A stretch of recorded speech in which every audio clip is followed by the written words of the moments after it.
That's Yeah. they shouldn't be drunk at this point in the morning. I have no plans to go out tonight, so I should be, Be all right. be sober. Yeah. Let's switch this view here. There we go. Well, it's better than drinking alone. Exactly.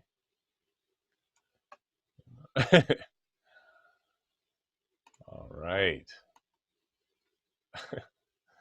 I like that Mark shows up whether he's sober or not. All right. Let's we got any I usually drink alone. Let's jump into a song of that Ernest sent me last week. Well, before you start too, so Kenneth, I'm gonna defer to your expertise on this a little bit in one way, in that so I was born in Texas, but I spent most of my life not in Texas. And this is a country genre song, and I am using my best Texas accent on it.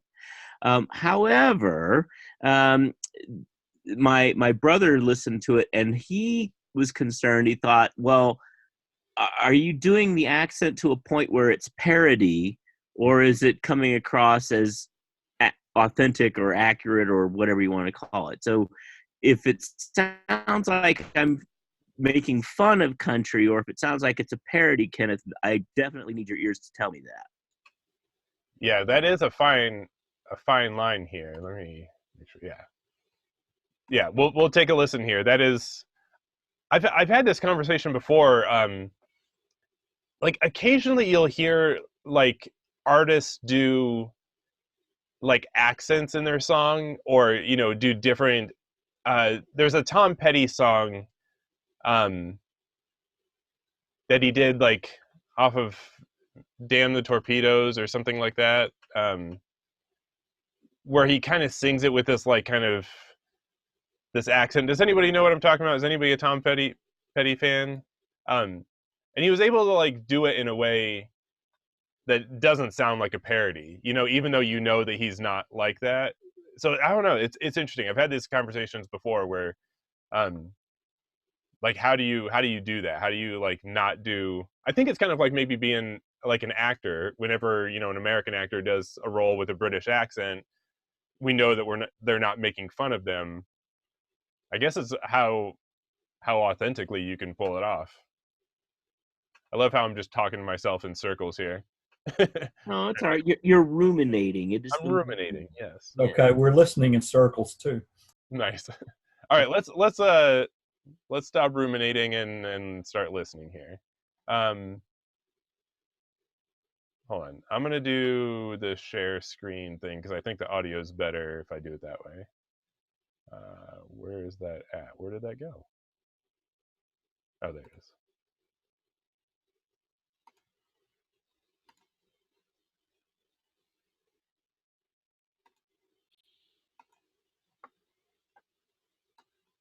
All right.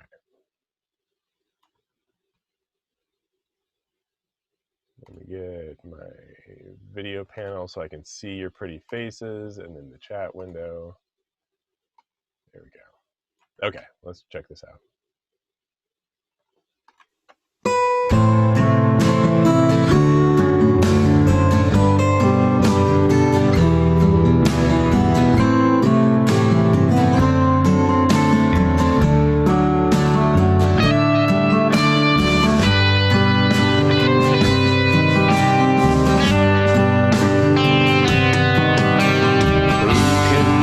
How it came to be, how our lives became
love to be with you. Every day I can hardly wait to start my life with you. And every day as the time crawls by, there's little I can do. So I dream of the day the impossible comes true. That's the day when we stand side by side, hand in hand, and I get to say I do. To have and to hold together through the year, in sickness and in health, through laughter and through tears, to cherish and to love, to honor you each day. I pledge my love to be with you till the stars all fade away.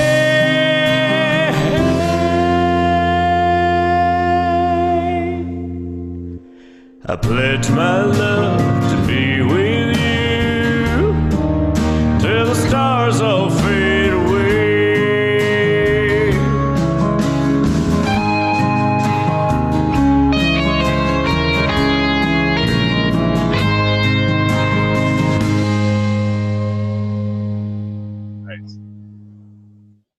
Nice. All right, so I've got like just a bunch of thoughts on this. I'm just gonna jump around here. Cool. Let me think here. Where did I want to start? Okay, let's start at the beginning. I think the beginning, the intro. Let me just listen to it one more time. Just this intro part.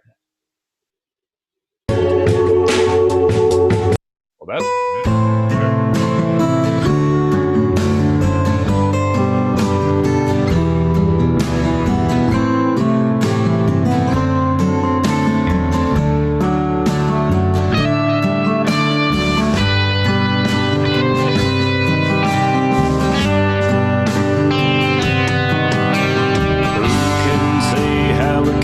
Okay, so I feel like your intro has like two different sections to it and two different moods that you're trying to capture, and your intro's about 24 seconds long.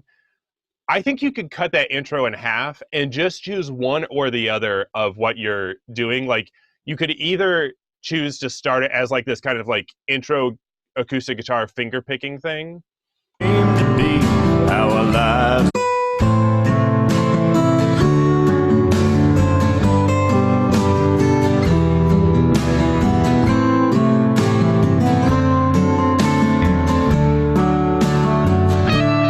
And then right there where that electric guitar comes in, that like starts this whole second like section where like your drums now go to like this march, and now the electric guitar is a feature and it's playing kind of like a different, you're still like kind of quoting things that happen in the song, but it feels like two different things. Like all of a sudden it goes to a march, it's a different feel, and then it goes back to the regular drum feel, you know what I mean?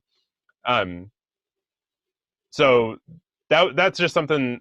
It's not a deal breaker. It's not that it sounds bad, but as an intro, when kind of like, the common goal is don't bore us, get to the chorus kind of thing. You want to keep that in mind when you're making those difficult decisions of like, does this intro need to be 25 seconds long? Am I really like holding their attention? And I think, like I said, both of those ideas are solid. I just don't think that you need both of them. I would choose either like the electric guitar intro idea or the acoustic finger picked. Yeah, okay. Then probably the acoustic would be the right way to go because it'll be gentler going into the vocal. I completely agree. That's exactly the decision I would make too. And then on the acoustic guitar topic, how many acoustic guitar parts do you have happening simultaneously? Like, not necessarily at the intro, but like, basically I hear like finger pick and then I hear like a strum. Is there like a third one too? Nope, that's it. Just those two. So just And those aren't double tracked. It's just one finger picked, one strum. Correct. Okay. Let me just hear something. What surprises lie in store? Who can say what the prizes are and what waits behind each door? I've not been blessed with second sight.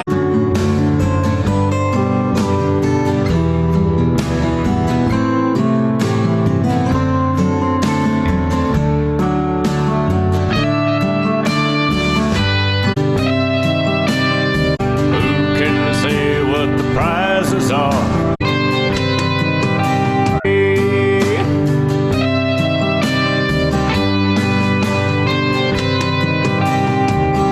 can say what the future holds? What surprises lie in store? Okay, I know what it is. I was searching for like what it is that sounds like there's this third thing happening, and I think it's the frequency of the acoustic guitar, and I think it's the strummed one where you're using the pick. It's you've also got hi-hat happening, and that picked strum sound, like even if you just had muted your acoustic guitar and just played like the picking, you know, going against dead strings, that sound is conflicting a little bit with the hi-hat. Those are like kind of like the same thing, and when those flam, when those rhythmically aren't in sync with each other, which occasionally they kind of rub a little bit, it sounds like an extra third thing that is just kind of busying it up. What I would try to do on that, basically that strummed acoustic guitar, is roll off the high end so that your shimmery acoustic guitar is being handled by the finger pick, which is more of a mellow attack and not going to interfere with the hi-hat or not conflict with the hi-hat. And then your strummed guy is doesn't have as much high end, but it's kind of got this like low end rhythm thing that's happening that's kind of holding down the mid range. Does that make sense? Yeah. Wow. Okay, that's cool. Thanks. Yes. Yeah. Sometimes it can be tricky to, like, all I knew is like my ear was just feeling a little bit confused in that, and I wasn't sure that it was the hi-hat until I really listened. But yeah, sometimes those things work. And the thing is like, you know, the funny thing is like if you were in a band, your drummer might have noticed that, you know, might have noticed, man, my hi-hat is like feeling like it's, you know, like it's stepping on this acoustic guitar player's part, and they might have changed their part to like a floor tom or something, or maybe whatever. Anyway, it's my point is that it's kind of tricky when it's just one person making all these decisions. It's difficult to think in all these different ways, you know. But yeah, that's what I would do. That also might make room for your finger pick acoustic to be more of a feature, and the rhythm guy, the picked rhythm guy in the back, can really just be like a support thing that you just feel more than actually hear. So, what was the other thing? There was one thing here in the middle. Who can love forevermore?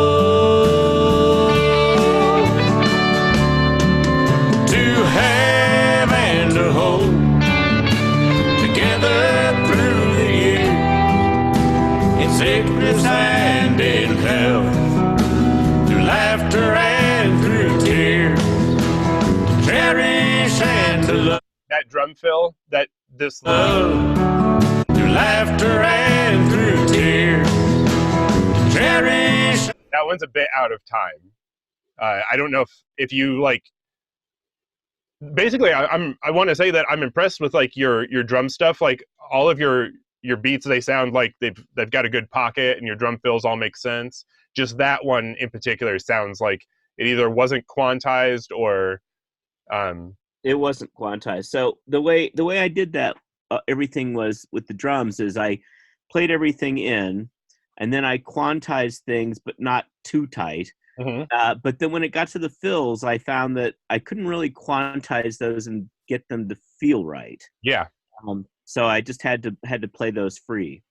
Yeah. And not quantize. That's awesome. I really like your drums sound human, and they sound cool. It's just that one I would go back and swap it out for either swap it out for another one, or or just it's Take another pass at it. Yeah, take another pass at it. Exactly. It's just that one. Which I think your approach, what you just said about how you did the drums, not quantizing the fills, I think that's a cool idea. Yeah, a lot of times when I'm quantizing, I won't quantize like every single subdivision. You know, like I won't quantize down to the 16th note. I'll just quantize like just the downbeats, just like the 1, 2, 3, 4, just those, and let the beats that happen in between those be unquantized and let those feel more human. Yeah. How is the compression? Because I knew that was a big thing the last time we went through, and I redid everything in terms of, you know, gain staged everything. I bought the Fairchild compressor. I redid all of that basically in terms of compression. So how is it coming out now? I think it's a lot better. It's a lot better to my ears. I'm gonna listen to just a section through my monitors really quick, because I was listening through my headphones. And to love, to honor you each day. I pledge my love to be with you. Yeah, I think I think the compression overall is a lot better. One thing I was just hearing through the monitors is I would also make sure, go and check your bass guitar and that acoustic rhythm guitar, and make sure the low end isn't masking each other. Sometimes the acoustic guitar, like the high mid range of a bass guitar and the low mid range of an acoustic guitar can kind of step on each other and make things sound a little bit muddy. Yours doesn't sound overly muddy, but if you really wanted to kind of get into the weeds and clean things up, that's a little frequency section I would check. But So, overall, yeah. So how would I do that? Do I roll something off on the acoustic again, or do I roll something off of the bass, or what am I looking at? I would, since you're already rolling off, and see, these are like the types of these are great questions, and these are the types of things that make it so that there is no like just formula that you get to apply to every single song. Every single song has different things, because like I had already told you to roll off the high end on your acoustic. I think you kind of already touched on it. Like, it might not be a great idea to also roll off more of the low end, because then you've just got this little like mid-range nasally acoustic guitar sound happening, right? And nobody wants that. So in this instance, I might duck down some of the mid-range on that bass guitar and just let it be, let the acoustic guitar kind of have that section. You know, the rhythm acoustic guitar have the low mid-range, like in the, maybe like the 500 hertz, maybe to like the 2 to 500 hertz range. And then let the bass guitar really have like the sub frequencies, like the 50 to 100 hertz range. You know what I mean? Yep. Yeah. So yeah, these are all just kind of like, you have to play with it and just yeah, and just see what works. But yeah, that's probably what I would do if I had to make a decision right now. I'd probably just lower that range on the acoustic, or sorry, on the bass, and let the acoustic have it, and then the bass can kind of live in the lower, yeah, in those lower, like 80 to 200 hertz range. What was I gonna say? Yeah. Oh yeah. Anybody? Speaking of sub frequencies, at what point do you usually roll off, like for a total mix, and maybe each instrument? Do you roll off each instrument at a certain point, or do you roll off your mixes at a certain point? You know, I'm like, recently, if you had asked me that a year ago, I was like in this habit of kind of like rolling, like nothing really would live below like the 30 hertz. You know, like I might like start rolling off at like 40 hertz and just yeah, and just kind of like gradually roll off to the 20, you know, that kind of thing. And sometimes it depends on the song. But recently I've been really oh shit, I'm forgetting Sean Everett. There was a post that I did a couple months back of Sean Everett. He's a mixer producer who does a lot of the Alabama Shakes and did Brittany Howard's solo. I saw that. Yeah, I saw that. Yeah, exactly. And like his whole thing is like making the low end sound like it's like a hip hop low end. Yeah. But all the rest of the frequencies are like retro or like acoustic folk. But like his low end sounds like it's got like this like you know, it sounds great like on a subwoofer, like you would hear it like thumping down the street as somebody drove by kind of thing, you know. It's like this really interesting thing that he does with his low end, and it's all about like that 30 hertz, that stuff that normally gets rolled off. He like really focuses on that. So that's been something that I've started to do. It's really difficult. It's not intuitive, you know, like it's really easy to make your mixes sound super muddy and, you know, get out of control. But if you can manage it, what I've been doing is like kind of boosting. Here, I'm gonna see if I can. I'm gonna do it. I'll show you what I do with that, and then I'll also, so we don't get off track here, Ernest, I'll show you. Let me think of a song. I'll try and show you what I would do with your thing with the acoustic guitar and the bass guitar. Let me think of a song of mine that I've got that might be good to demo that on. Yeah, okay, I've got one. So yeah, I'll let me pull this up, Mike, and then I'll kind of kill two birds with one stone here. I wanted to say one other thing about your song, Ernest, before we did that. What was I going to say? Oh, the electric guitar. I would. So that's a single electric guitar, is that right? Right. Yeah. I would double track that, either in unison or do like an octave lower, double track it with a like an octave lower on that same guitar, or maybe on a different guitar. It sounds just a little bit skinny and kind of like, it sounds just a little bit alone in the mix. You know, like there's that one electric guy that's kind of like up in this range that nobody else is living in. So yeah, Josh, I was thinking the same thing, that the electric guitar, especially for country, needs that's a little bit high up in the range there. It does stand out. I thought, Ernest, overall, hey, your country vocal sound was good. Seems like there was one part maybe in the bridge or something that it might not have been as perfect, but I thought it sounded really good. Having said that too, I thought the intro, if I didn't know it was going to be a country song, the intro didn't make me think that at all. So I thought the intro maybe didn't set that up, but Josh, I think, had some good comments about the intro too. But yeah, I thought you pulled it off pretty good on the vocal, and I like the lyrics. Yeah, the lyrics are really solid on this one.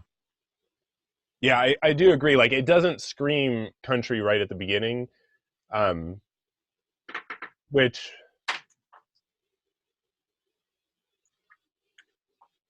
yeah, I was trying to think, like, maybe I'm a real big fan of, I think I've said this before. There was this like statistic of this one music publisher guy. Every year he would analyze the top, you know, all the number one country hits for that previous year, and like break them down and analyze like how long were their intros, how long did it take to get to the first chorus, and then he would like post his results of like, on average, you know, all of the number one country hits got to their first chorus within 45 seconds. And, you know, on average, the, you know, 55% of the country hits were male vocal and 45 were female vocal, or something like that. And say like only 2 songs were duets or something, you know, like all these kind of like interesting trends that you could kind of follow. And one thing that he said that really stuck with me is that he said that something like 80% of the number one hits had some kind of human voice sound, something with the voice happening in their intro. Not necessarily like a lyric, but it could just be like some kind of like vocal riff or vocal harmony part, like an ooh or an ah or whatever.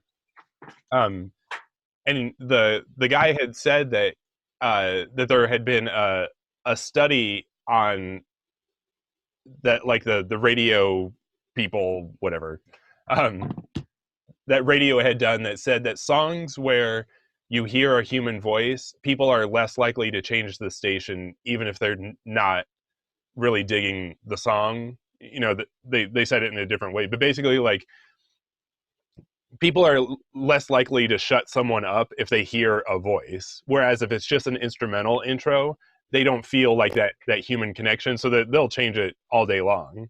So I've always like kind of kept that in my mind, and I don't force human voices on all of my intros, but it's definitely something that I think about whenever I'm going to like arrange an intro to a song. If I can put like a human voice element of any kind, I try to do that for that reason. Wow, that is fascinating.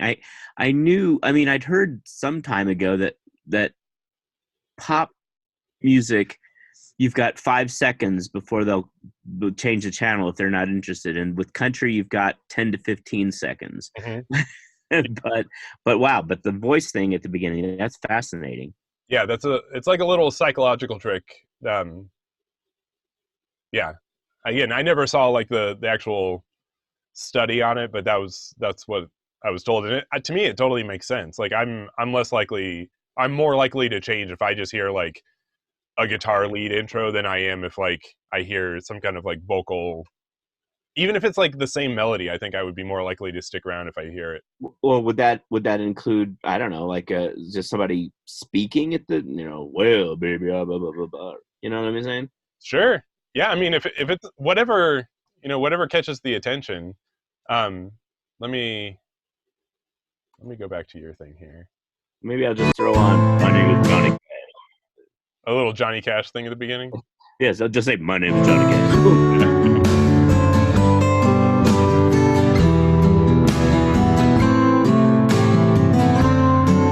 I mean, you could do like a little 3-part harmony thing following that melody line on the acoustic guitar. You could be like, ooh. You and your girl could go like, ooh. Just like singular notes, and like you could do a harmony on that, and that might be an idea too.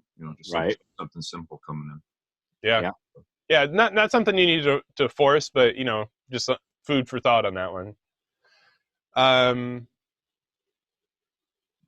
Yeah. So, but I would definitely just make sure that I got the point across on that electric guitar. Kind of on what Kenneth was saying, it does feel a little bit high. So my idea was to like put something lower on it to kind of make it not seem like that it's so far removed from the rest of the song. But I would be interested to hear if you're going to double that same part an octave down. I would be curious to hear what would happen if it was only that same electric guitar, but just octave down, and just mute the high one that you have on there. Right. Yeah. It just seems like it's a little separated. That electric guitar seems separated from the rest of the mix. If you had like a violin that could double it in that same range, then that might, it might glue it together, and the violin might make it sound more country. But that'd be a fiddle, Josh, not a violin. Yes, thank you. Yep, that is true. Yeah, that'd be the fiddle. All right. All right, let me see here. So we were talking about the low end and that acoustic guitar and bass guitar thing. Okay, let me do a save as on this so I don't mess up my mix.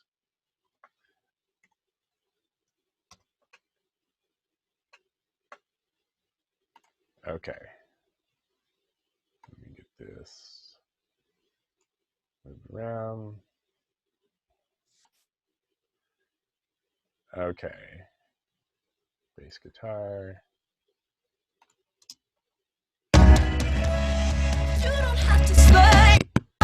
Oh, hold on. Pro Tools did not like that.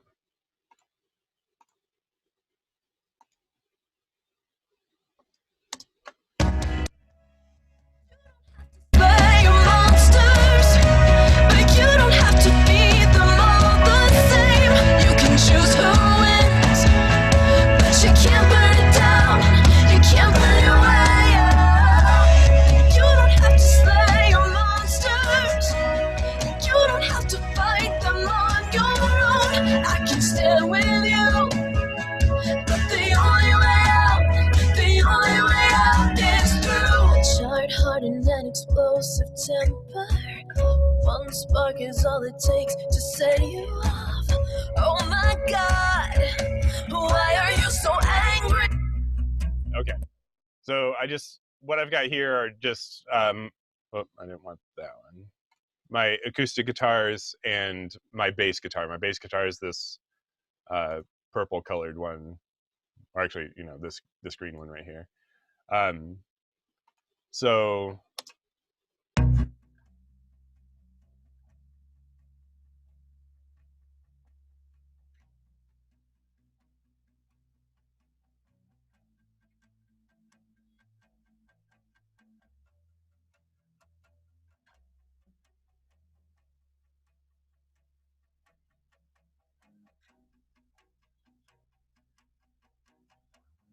okay, so I was just pulling up my two EQs basically. So the one on the left is my bass guitar, and the one on the right here is the EQ for the acoustic guitar.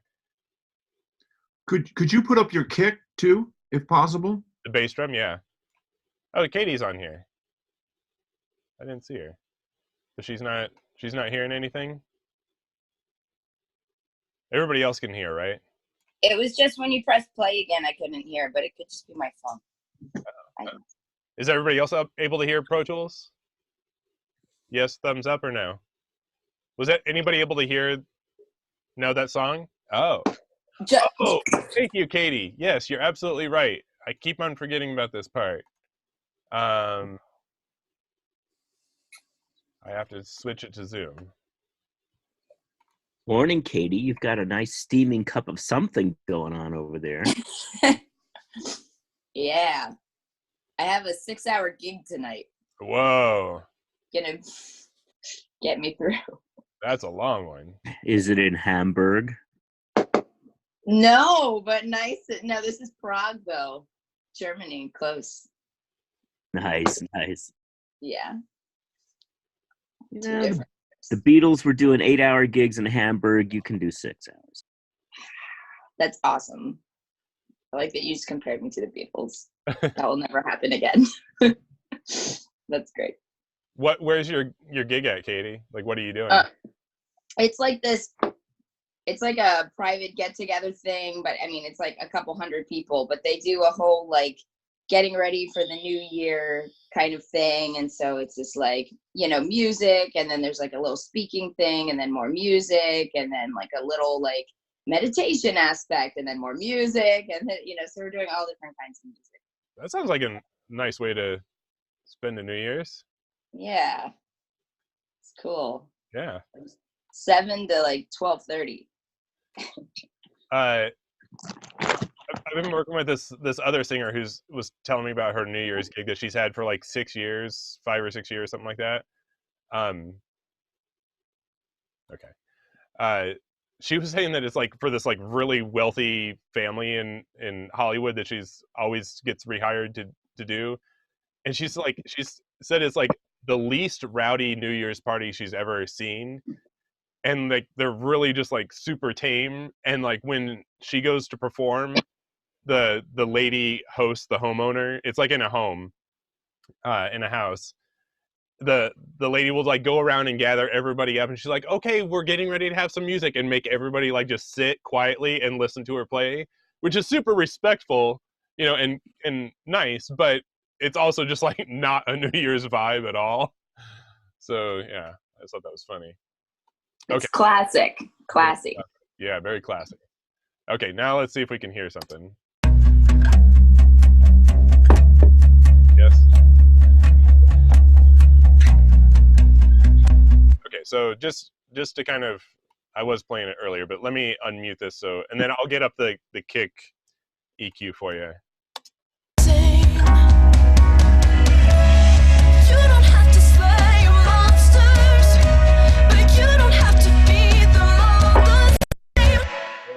Come on, Pro Tools.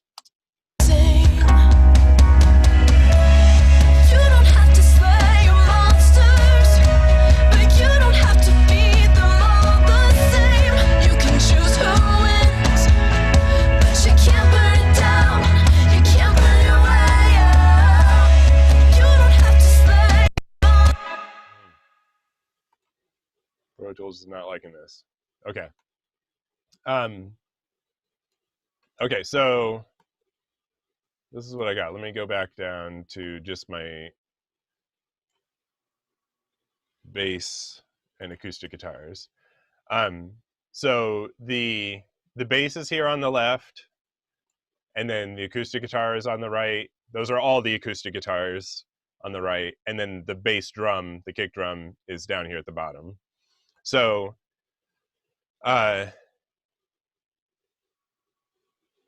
yeah, to be honest, I don't remember.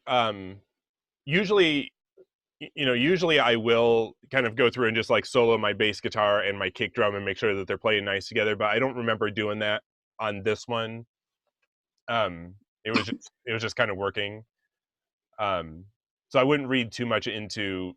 I ducked these frequencies on my bass drum here on this guy, to make the bass drum sound better, just in isolation, you know.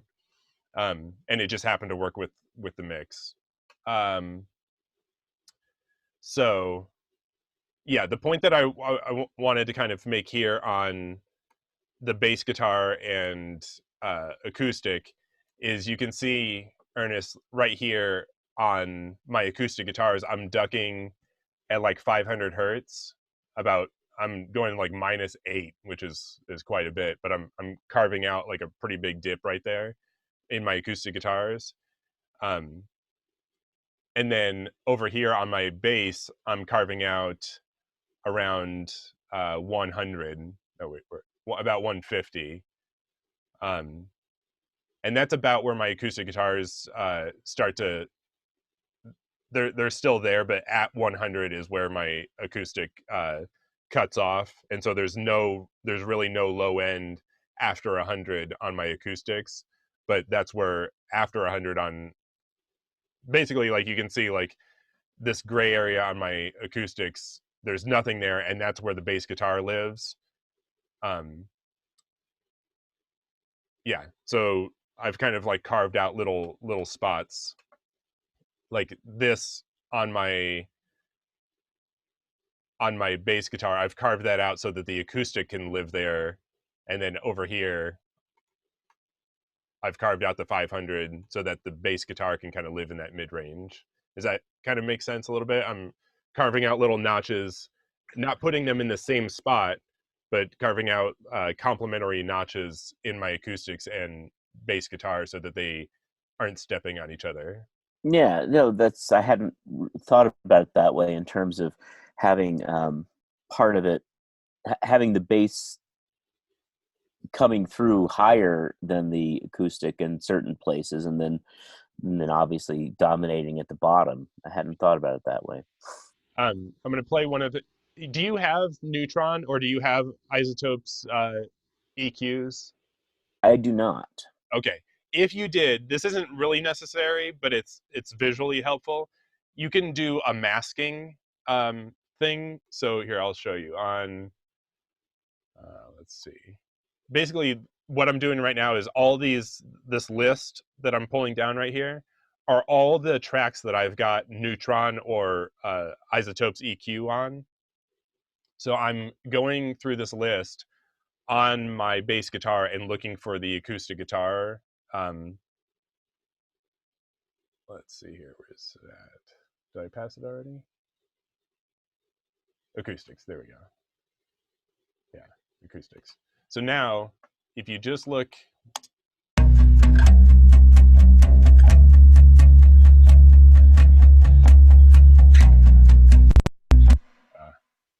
Okay, so just focus on this guy right here in the center. Do you see how it's showing up orange there? Right. Oh man.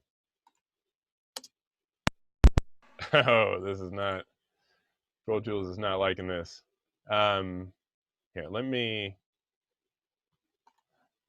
I'm recording Zoom, and let me see if I can shut down some of these plugins. Maybe that's.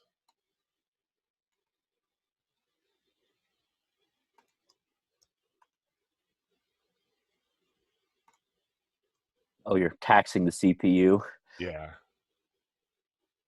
This is like this song in particular has got a lot of tracks and a lot of plugins. I'm like in the final mixing stage, so I've got a lot of mastering stuff happening too. And I know that this one is kind of intense. Okay, let's try that.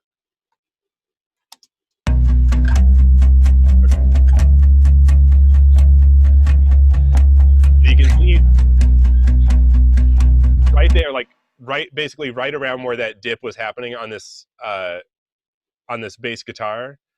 That's where I put the dip, right? I'm not getting rid of all the mat. So basically what that's showing, what that orange highlight is showing, is between the bass guitar and those acoustics, there's a huge frequency conflict happening, or they're sharing a lot of frequency space right there. And so that's why I dipped right there. It's not something that you necessarily need to get rid of altogether, but it's definitely something that like I focus on and I listen for, like, is this still sounding, can I make some room for those acoustic guitars, and does it sound good? Like, still letting my ears make the final decision on that. So is the Yeah, go ahead. So is the orange color showing you that's where the acoustics are living, and you're seeing that over the bass, and you're thinking, okay, well, I should get that? Or is it saying it's orange because both of them are there? They're saying it's both of them. So you have to choose. Let me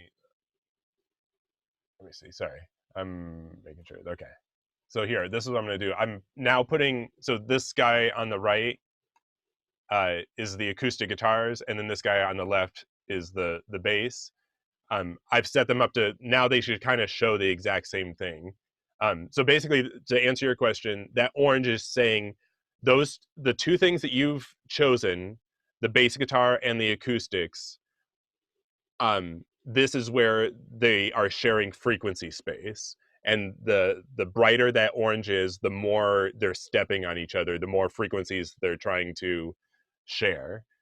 So oh my god, this is brilliant. I've got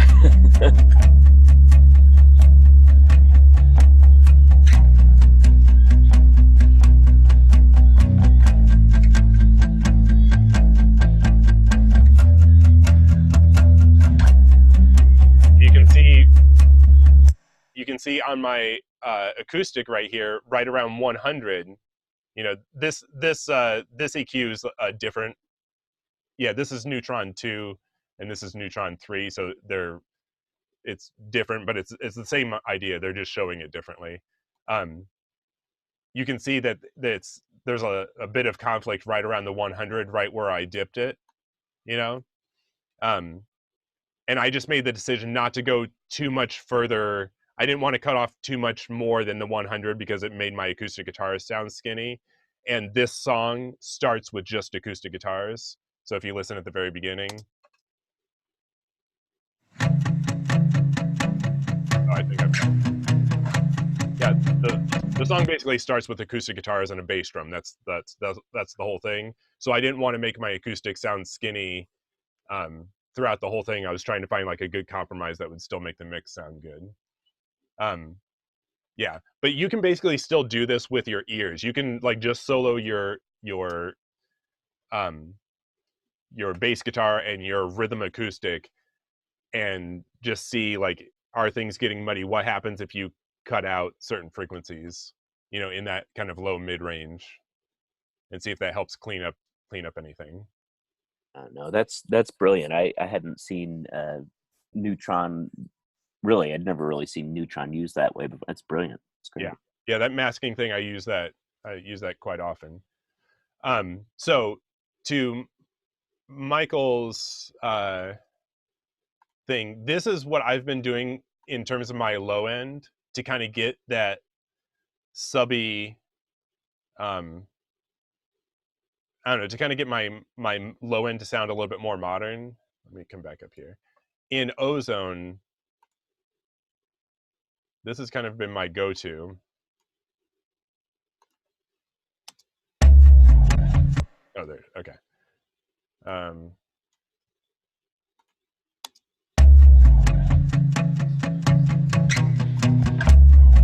So on Ozone, there's a little module within it called Dynamics, and it's a multi-band, it's basically a multi-band compressor. And each of these little sections here, like you see, this one's blue, this one's yellowish orange, red, and what's this? Like teal, green. Each of those represents bands of the frequency for the entire mix, for your entire master, right? So you can take just your low end frequencies. This one's going like to 140, and it's just impacting that low range. So if I just play, let me go.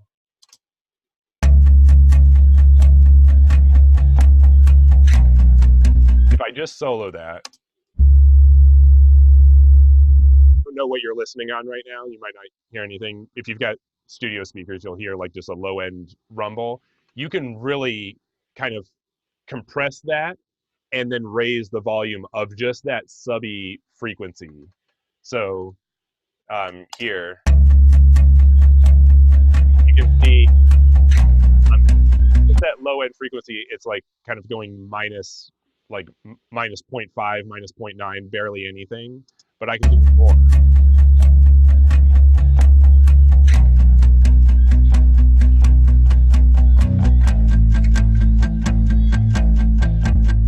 What that's doing is it's compressing all the low end subby frequencies only, right? Which in turn is really going to make it sound quieter. But in doing that, you're kind of like making it sound more dense. And then over here, you can actually raise the volume of everything that you just compressed, just that low end frequency.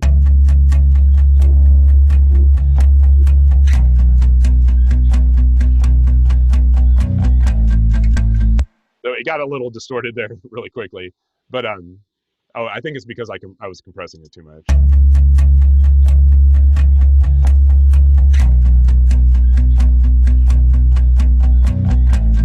But generally, that's what I do, and it works really well. Like this is only a bass guitar. It works really well when you've got like one of those like sub synth pads happening. You know, like the ones that are made to sound super subby. That's kind of what I've been doing with my low end overall, is just really compressing it just with a multi-band compressor, just compressing that low end and then bumping up the volume of it so it doesn't get weak sounding. Can I ask you a question, Josh? Yeah. Let's say you're in the midst of this phase right now where you're on the end of your mix, and you're talking about your low end and you're looking at the whole thing as a whole. Now, would you then throw the tonal balance on your overall mix to then check the consistency of your mix overall then, and then use that multiband compressor, go back to that and, you know, tweak that then to kind of adjust some of those things in order to fit that where you'd like that? Is that like a part of your workflow? Absolutely. Is that closed? You must be stalking me. I heard somebody outside my bathroom window, and I thought it was you, because I do all my mixing in my bathroom, like most humans. We're with Kenneth. no less, because that's where Kenneth does all his meditating. Right. He alluded to that earlier. Okay, I follow. Okay, cool. Yeah, I just wanted to. Yeah, that's exactly what I do, and I have it right up here. And I just live. A lot of times, I just live with this tonal balance. And again, this is like recent kind of workflow changes, because tonal balance is relatively new. But yeah, I kind of just. Oh, wait, it's only playing. Let's get that out of there. You don't have to slay your monsters, but you don't have to beat them all the same. You can choose who wins. Something's. I think I might have tweaked too many things. Something's sounding out of whack here. But yeah, basically, I do that. I think it's because I muted all those electric guitars, maybe. Yeah, or made them inactive. Something got weird. But yes, I do pay attention to that. And then I also, over here on Ozone, I frequently reference. I have like a song loaded up, and I will reference that. I'll just go through and play that and kind of bounce between some kind of commercial recording and mine. Yeah, the reference track test. Yeah, but that's kind of where I'm at. Any other questions while I've got this up? Yeah. While I do have this up, something that I like just as of yesterday, within the last 24 hours, I've been playing with is this plugin called Soothe. And I always feel weird about like talking about plugins because it sounds like what you need is like 3,000 different plugins to do everything, when really that's not the case. But every once in a while one comes along that like does something cool. This is a I don't know if you guys have ever had to get like surgical with EQs. Like there'll be like some kind of like really random high frequency something going on that just got picked up in the thing, right? Or like a syllabant. What's the word I'm looking for? Syllabants? Why does that sound weird? Am I drunk? Formant, syllabus, you got it. You're doing good, Josh. You're kicking ass over there, buddy.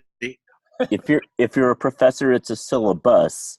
Oh, right. If you're a syllabant, You ever just say a word and you're like, wait, that word doesn't sound right. That doesn't, is that how you say that? All right. No, it's the. There we go. See? All right. Anyway, this plugin will automatically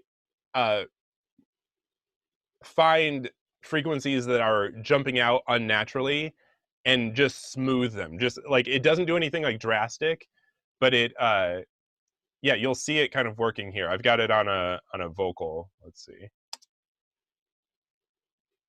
Maybe. Let's see here. Charred, hardened, and explosive temper. One spark is all it takes to set you off. So, here, let me just solo these real quick. It's through. A charred, hardened, and explosive temper. It's through. A charred, hardened, and explosive temper. So I've got it like really subtle, but those, when she says like an explosive temper, those S's, it's just smoothing those out a little bit and making them not so harsh. The thing that I'm finding, especially like on that section with their vocal, those S's, is it'll sound fine here on my studio speakers and even on my headphones, but when I go to listen on like just the little earbuds or whatever, those S's like come through like super harsh. And so that happens to me all the time. I'm so glad you're saying that. Are you talking about these ones? Yeah, the little Apple earbud kind of guys. Yeah, or whatever those are. Yeah, but I feel like their sound in general is pretty good. So I tried, and everybody listens on these. Exactly, so I'm so glad you're bringing that up, because I'm always like, but I use, Okay. Yeah, and so that's exactly what this Soothe thing does. It's like I'm not noticing a huge difference just listening on my studio monitors or like studio headphones. But when I yeah, but when I listen on these like earbuds, like that's when it's like, oh, that kind of took care of those high end frequencies that were like really biting. Yeah, it's weird. Yeah, yeah. So I that's feel like sometimes like the saturation and stuff and some of those aftermarket plugins that we like to use to expand and excite the sound, right? They also, don't you think, Josh, do that? Like, and that's exactly, I feel like, right, when you're on like a flatter response, like those cheaper earbud, the iPod buds, or, but you know what I'm saying? But yeah, that John Kleinbell's like all about the soothe thing too. I'm looking at it. It looks effective. yeah, it's kind of expensive for what it is. They're like a Finland company or something like that. And it was like a 150 euro, and it ended up being like $179. Like not a cheap thing. It's not like a fun thing that just like all of a sudden adds like a bunch of cool stuff. But like I was having a really hard time getting my mix to sound bright in a, like getting the high end to sound open.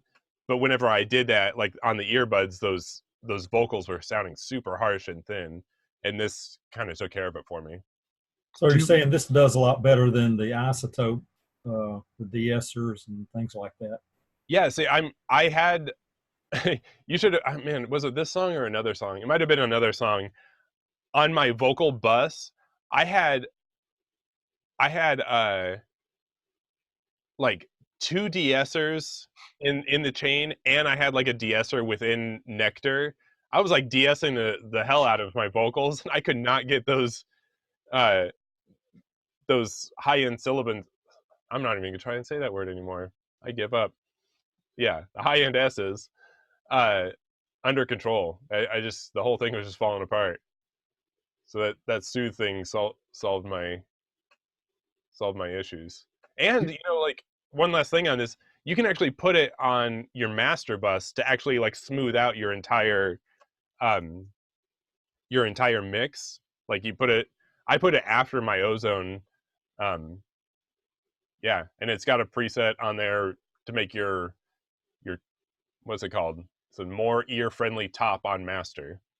And it kind of just soothes, just smooths out the whole master, which is kind of nice. I'm always like in search of like, if like my personal like journey right now is about getting my mixes to have that like that open high end without it sounding harsh. Like there's like, all like the commercial recordings, like you listen to all like the big famous artists, they just seem to do that. Like never do you ever hear like a commercial major label recording sound harsh, but they never sound muddy either. I don't know. They're doing something. I'm searching for it. I agree with you on that. I've been on the same quest. I was going to ask if you put this on your master, if you put it on each individual.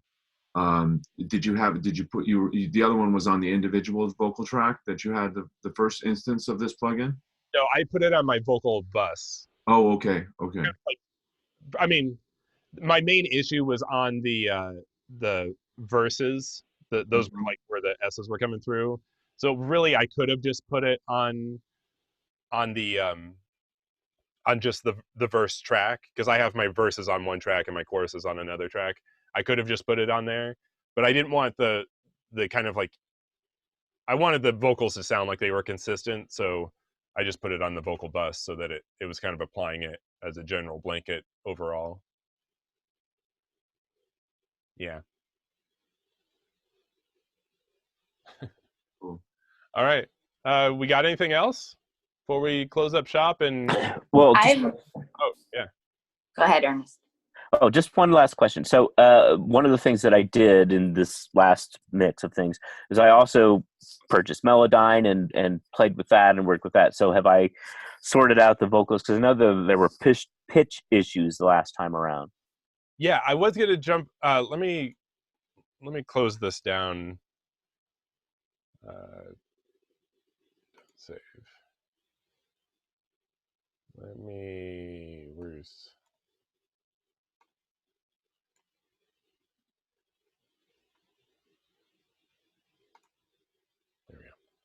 I think in the bridge, I think Kenneth was talking about you kind of get what I think is down to a pretty low range for you. So I think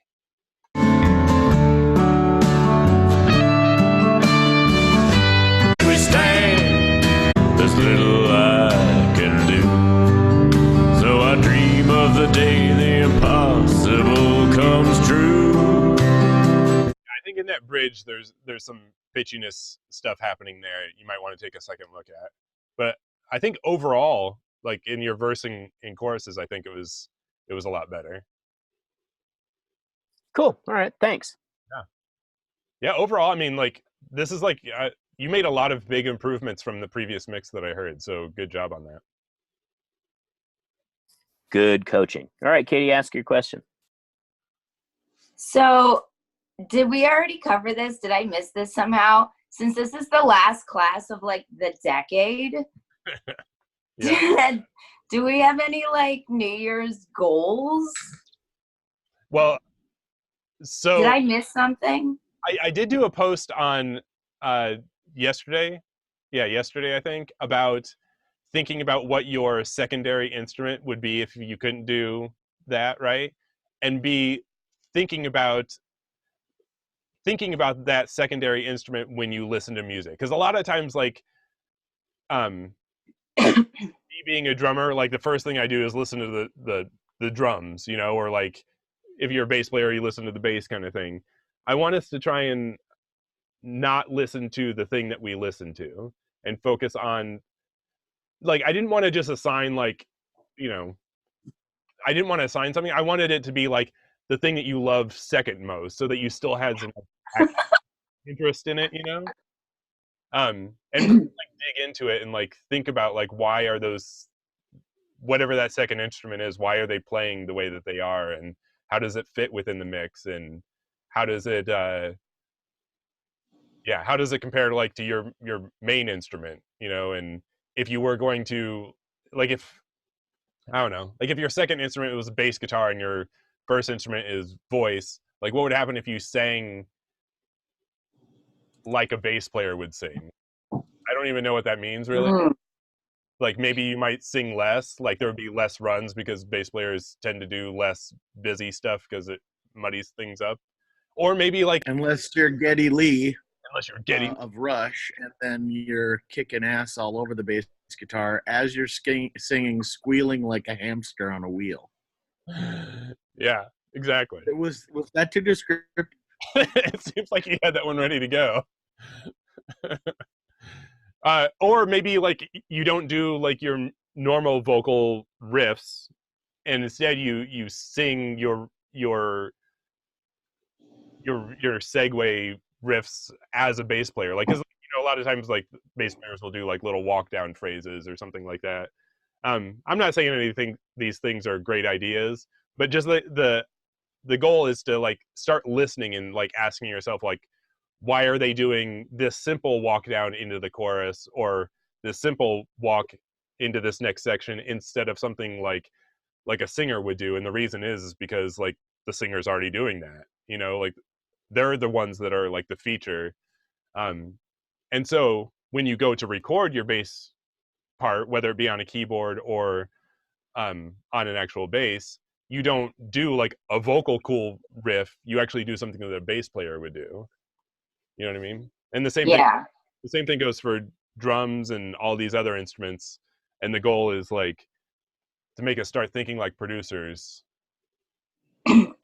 I had to do an arrangement for a cappella pieces a couple times, and I kind of had to learn a little bit about what other parts do when I did that. It was not easy. Yeah, to make it sound authentic, right? Yeah. Yeah. To make it sound good. Yeah. Drums, I guess, is my most challenging. So. Awesome. Well, you came to the right place because I can. Yeah. Yeah. Well, Katie, you've heard the altos solo piece, right? Altos? Yeah, there's some song, I can't think of the title of it exactly right now, but it's something like the altos solo or something. And so it's like, you know, she'll sing all these songs, but you're hearing the alto part in those things. It's very, very funny. Yeah. That You is know, oh, Oklahoma, where the wind comes, we've been down the plane. Yeah, Yeah. Yeah, somebody auditioned once for a musical singing only the alto parts. And really they got it because, like, okay, like, you already know the harmony, you know, everybody else is like, oh, you know. Yeah, that's a good idea. yeah. pretty girl in the mirror there. Bum, bum, bum. Cool. Okay. Sweet. Well, that's, Yeah. And then I've got, oh yeah, go ahead. are we, I was just gonna ask, are we still doing that that perfect I kind of was out for, I guess, a few weeks, but are we still doing that? Yeah, I'm saving that for January once all the holiday stuff is over, and I'm working on that now. I'm actually going to be I can't remember if I said it, but my goal is to actually provide you guys the tracks so that it's an equal playing field, and you guys aren't having to, like, you know, we're not kind of comparing apples to oranges. We all will get the same tracks, and then you guys can all tweak them and kind of see how it goes. Cool. That is coming up, and then Zion and I are actually working on a big project this coming month too for you guys. Yeah, so lots of stuff happening. You have a big goal for 2020, Miss Katie? I thought I would think about that today. That's why I was asking you guys. I was hoping for some inspiration. Why don't you meditate on that? Yeah, I got 6 hours to think about it. There you go. Yeah. Well, Awesome. my goal is very simple. A year from now, I want to be having songs that are pitchable, that in meaning for sync, so that I can, you know, I want my recording chops to be at a point where I can do, because I think I've got the songwriting part. It's just a question of getting the recording stuff together. Yeah. I think you could do that. That's going to be really cool. I think we should try and remember this time next year to pull up this song and then whatever song you're working on now and compare them. I think it'll be a huge difference. Because you ask really good questions, Ernest. Like, yeah. I think that's like half the battle, you know what I mean? Like asking the right questions, and you're definitely on that path. So I'm not worried one bit. Well, thanks. It's a good group that asks good questions generally. Yeah, you guys all do. I love it. Yeah. Keep me on my toes. Awesome. All right. You guys have a great New Year's, and I will see you next year. Right? Hi, everybody. See you next decade. Next decade. Right. All right. You guys have a great one. Guys. Bye. Bye.